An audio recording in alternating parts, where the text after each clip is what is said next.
جگہ لولوا البتہ پھر گئے الیہ اس کی طرف وہم یجمعون اور وہ رسیاں تڑانے والے ہوں۔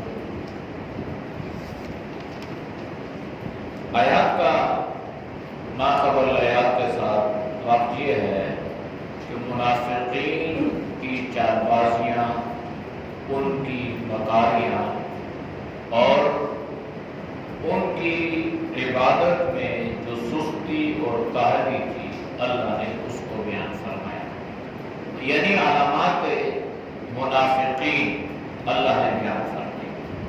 ان میں سے دو علامات کا اللہ نے ذکر فرمایا تھا۔ ایک تو یہ ہے کہ یہ جب نماز پڑھتے ہیں تو یوں لگتا ہے کہ جیسے یہ بہت بوجھل ہے، ان کے سر کے اوپر، ان کی پیٹھ کے اوپر کوئی بوجھ ڈال دیا گیا ہو اور یہ مجبوراً ایسا کر رہے ہیں۔ تو اہل ایمان مخلصین نماز کو اللہ کا بوجھ سمجھ کے نہیں پڑھتے، بلکہ اللہ کا حکم امر ربی سمجھ کر ادا کرتے ہیں، اور اس پر انہیں ایک راحت اور ایک خوشی محسوس ہوتی ہے کہ اللہ نے ہمیں یہ سجدہ کرنے کی توفیق عطا فرمائی۔ دوسری علامت منافقین کی یہ تھی کہ یہ جب کہیں پر بھی اگر انہیں مال خرچ کرنے کا کہا جاتا تو مال تو تھوڑا بہت خرچ تو کر دیتے، لیکن انتہائی کراہت کے ساتھ، ناگواری کے ساتھ۔ ان کے دل کی مرضی نہیں ہوتی تھی کہ وہ مال خرچ کریں، لیکن اپنی منافقت کو چھپانے کے لیے کہیں پر وہ مال خرچ بھی کرتے تھے، لیکن یہ مال کا خرچ کرنا ان پر درام گزرتا تھا، بوجھ لگتا تھا۔ تو اہل ایمان تو ایسے نہیں ہے، بلکہ اہل ایمان مال کو اللہ کی رضا کے لیے خرچ کرتے ہیں اور خوشی کے ساتھ خرچ کرتے ہیں، اور جب اللہ انہیں خرچ کرنے کا موقع عطا فرمائے تو اس پر وہ اللہ کا شکر بھی ادا کرتے ہیں۔ تو ان منافقین کا ذکر ہوتے ہوئے اللہ نے اہل ایمان سے فرمایا کہ دیکھو فَلَا تُعْجِبْكَ أَمْوَالُهُمْ وَلَا أَوْلَادُهُمْ، کہیں ایسا نہ ہو کہ ان کی کثرت اولاد یا ان کے کثرت اموال پر آپ تعجب کرنے لگ جاؤ، یعنی آپ کو بھلا محسوس ہو کہ دیکھو بھائی ان کو اللہ نے اتنا مال دے دیا، یہ ان کی اتنی اولادیں ہیں۔ یہ جو مال یا یہ جو اولاد ہے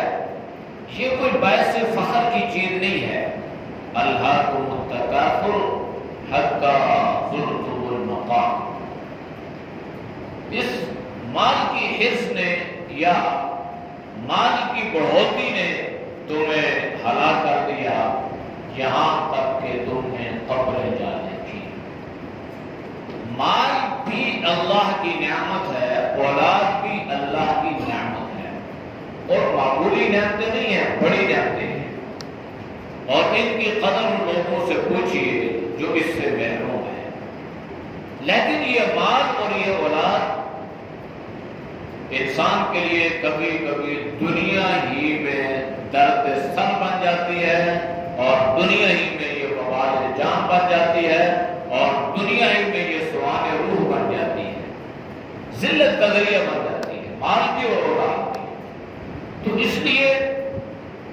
اگر اللہ مال عطا فرمائے تو یہ مال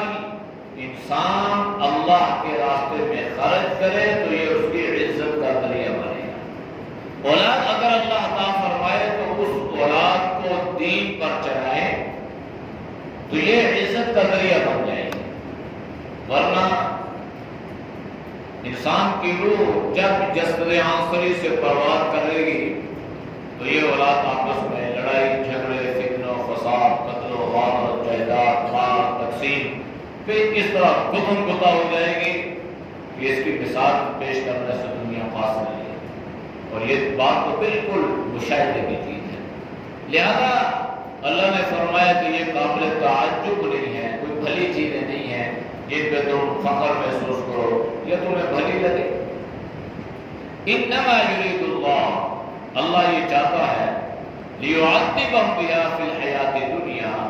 کہ ان چیزوں کے ذریعے سے اللہ ان کافروں کو یا اللہ منافقین کو دنیا میں عذاب دے۔ دنیا کا عذاب تو ان کا ہے ہی ہے، آخرت کا تو پکا عذاب ہے،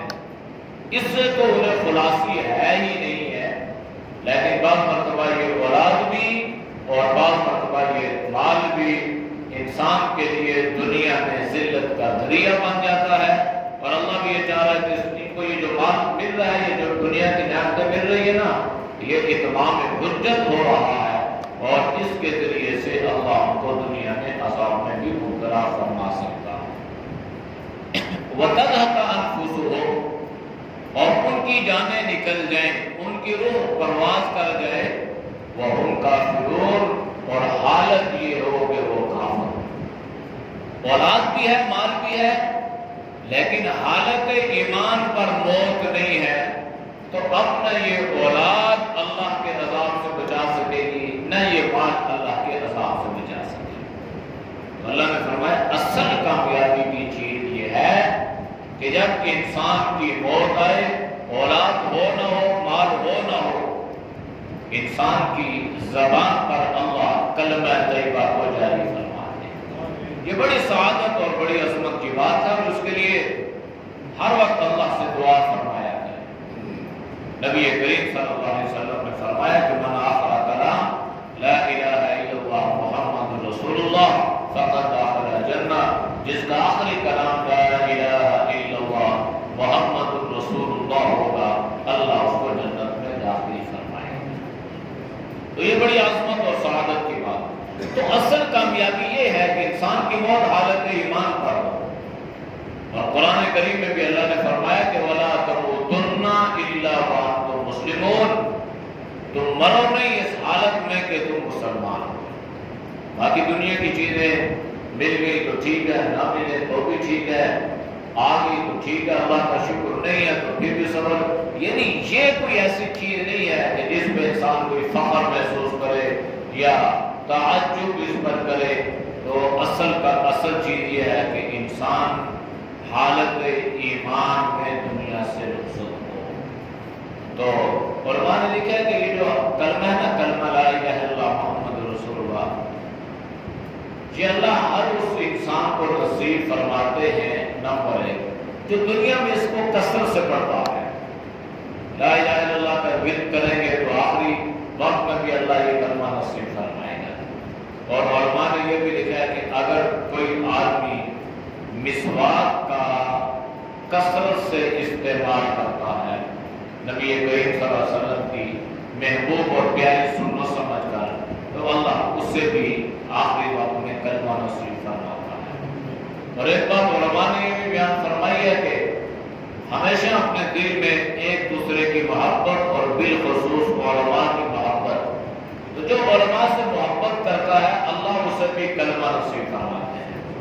تو علماء سے محبت اس بنیاد پہ ہے کہ یہ اللہ کے نبی صلی اللہ علیہ وسلم کے وارث ہیں، یہ دین کو سمجھنے والے ہیں، دین کی محنت کرنے والے ہیں۔ تو اس بنیاد پر جب انسان کے دل میں علماء کی محبت ہوگی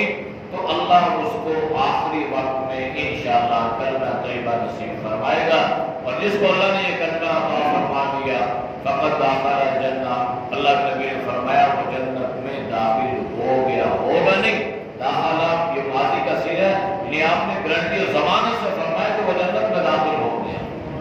تو فرمایا کہ یہ جو کافر لوگ ہیں نا، ان کو اللہ نے اس حال میں رکھا ہے، یہ دنیا میں جو کام کر رہے ہیں ان کو اس کا اجر صلہ مل رہا ہے، لہذا مسلمانوں کو چاہیے کہ اس دھوکے میں نہ رہیں۔ فلا یغرنک تقلب الذین کفروا فی البلاد متاع قلیل ثم مأواہم جہنم وبئس المہاد۔ اللہ نے ایسے کھول کے بیان کیے نا جیسے آج کل کی دنیا کے بارے میں حالات، ورنہ اس دور میں تو ایک آدمی اگر سفر کرتا تھا تو اس کے سفر کا دوسرے کو احساس نہیں ہوتا تھا۔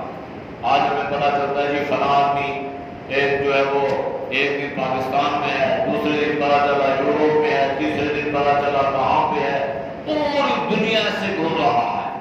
تو اللہ نے کیا فرمایا؟ فلا یغرنک تقلب الذین کفروا فی البلاد، کہ تمہیں دھوکے میں مبتلا نہ کر دے کافروں کا شہروں میں چلنا پھرنا،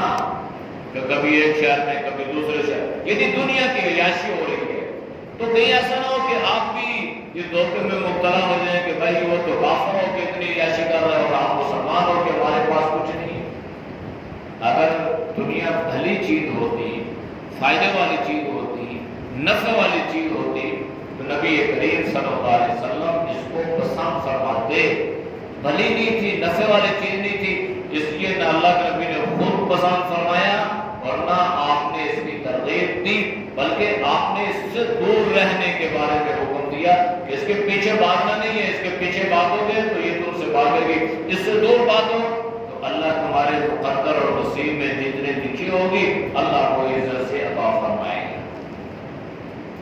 وَيَحْلِفُونَ بِاللَّهِ إِنَّهُ لَمِنكُمْ، اور یہ منافقین لوگ آپ کے پاس آتے ہیں اور آپ کی یہ قسمیں اٹھاتے ہیں کہ جناب ہم تو آپ میں سے ہیں، إِنَّهُ لَمِنكُمْ، ہم آپ میں سے ہیں، یعنی ہم بھی مخلصین میں سے ہیں، ہم بھی صحابہ میں سے ہیں، ہم بھی اہل ایمان میں سے ہیں۔ آپ کی قسمیں اٹھا کر کے یہ بات باور کرواتے ہیں، حالانکہ جو ان میں سے تھے ان کو قسمیں اٹھانے کی ضرورت نہیں تھی، وہ تو نبی کریم صلی اللہ علیہ وسلم کو اپنے عمل سے یہ ثابت کرواتے تھے کہ اللہ کے نبی ہمارا آپ پر ایمان بھی ہے اور آپ ہم کو آپ کا دین یہ اپنی جان مال پتہ سب سے زیادہ عزیز ہے، اور اس کے لیے وہ ہر قربانی دیتے بھی تھے، دینے کے لیے تیار بھی تھے۔ لیکن منافقین آ کے کہتے جی ہم تو آپ میں سے، اللہ نے فرمایا وما هم منکم، وہ آپ میں سے نہیں ہیں، یعنی وہ اہل ایمان میں سے نہیں ہیں، وہ منافقین ہیں۔ ولکنہم قوم یفرحون، اب وہ ایسا کیوں کرتے ہیں؟ اسلام کے رعب اور دبدبے کی وجہ سے اور اسلام کے غالب ہونے کی وجہ سے وہ ڈر رہے ہیں، اور اس انداز سے وہ آگے آپ کے سامنے حلف اٹھاتے ہیں، قسمیں اٹھاتے ہیں، یہ بات باور کروانے کی کوشش کرتے ہیں کہ ہم میں سے ہیں، وہ آپ میں سے ہیں، تو اللہ نے فرمایا وہ آپ میں سے نہیں ہے۔ اب ان منافقین کی صورتحال یہ تھی کہ ان کو تو اللہ کے نبی نے جزیرۃ العرب سے اور بالخصوص مکہ اور مدینہ سے تو آپ صلی اللہ علیہ وسلم نے کو دور فرما دیا، لہذا صورتحال یہ تھی لو یجدون ملجأ، اگر یہ منافقین کوئی ٹھکانہ پاتے، او مغارات، یا کوئی غار میں گھسنے کی جگہ ہوتی، او مدخلا، یا کوئی ان کو سر چھپانے کی جگہ ملتی،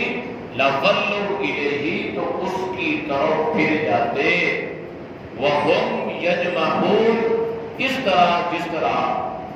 جانور رسیاں توڑ کر بھاگنے کی کوشش کرتا ہے، یہ منافقین بھی ایسا کرتے، لیکن چونکہ ان کو کوئی چھپنے کی جگہ ملتی نہیں تھی، کوئی سر پھسلانے کی جگہ انہیں میسر نہیں تھی، اور کوئی ایسی جگہ نہیں تھی جہاں جا کر چھپ کر یہ اسلام کے خلاف سازشیں کرتے، اب وہ ساری جگہیں سارے سوراخ اللہ نے بند فرما دیے تھے، لیکن ان کی دلی تمنا یہ تھی کہ ہم کہیں پر چھپ جائیں، ہمیں موقع ملے، ہم پھر ان مسلمانوں پہ حملہ آور ہو، یہ ان کے خلاف سازشیں کریں۔ تو اللہ نے ان منافقین کے حالات سے جناب نبی کریم صلی اللہ علیہ وسلم کو آگاہ فرمایا۔ اعوذ باللہ من الشیطان الرجیم، بسم اللہ الرحمن الرحیم، فلا تعجبک اموالهم ولا اولادهم انما يريد الله ليعذبهم بها في الحياة الدنيا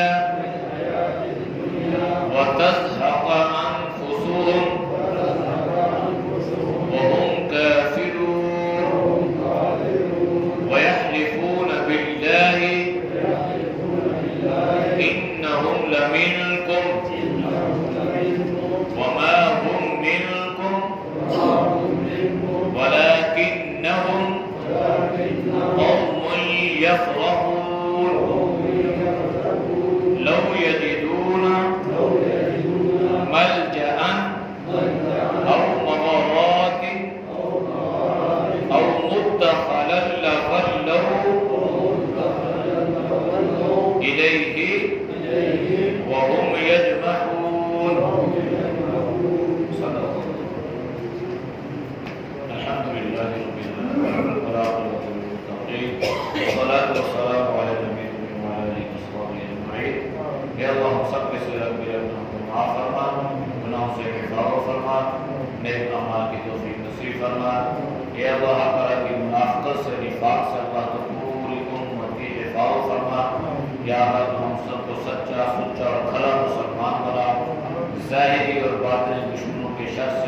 اللہ تو ہم سب کی حفاظت فرما، یا اللہ تو ہم سب کو ہدایت والی زندگی نصیب فرما، یا اللہ صحت ایمان والی زندگی نصیب فرما، ہر امتحان سے، ہر شر سے، ہر فتنے سے اللہ تو ہم سب کی حفاظت فرما، پوری امت کی حفاظت فرما۔ ہمارے ماضی کے حاجی بشیر صاحب، ان کی اہلیہ کا انتقال ہوا ہے، ان کے لیے بھی دعا فرمائے، اللہ تعالیٰ ان کی مغفرت فرمائے، آنے والی منزلوں کو اللہ ان کے لیے آسان فرمائے، آخرت کی تمام منزلوں کو اللہ ان کے لیے آسان فرمائے، حاجی بشیر صاحب کی اللہ مغفرت فرمائے، اللہ ان کے درجات کو بلند فرمائے۔ اللہ جتنے مسلمان ہمارے دنیا سے رخصت ہو چکے ہیں، بالخصوص ہماری مسجد کے نمازی اہل محلہ، اللہ کو سب کی مغفرت فرما، اللہ کو سب کے درجات کو بلند فرما۔ یا اللہ جو زندہ ہیں، اللہ کو سب کو صحت ایمان سلامتی والی زندگی نصیب فرما۔ صلی اللہ تعالی علی نبی الکریم وعلی آلہ وصحبہ اجمعین برحمتک یا ارحم الراحمین۔ ساڑھے 8 بجے انشاءاللہ ان کا جنازہ ہے تلسی قبرستان میں ہی، حاجی بشیر صاحب کی اہلیہ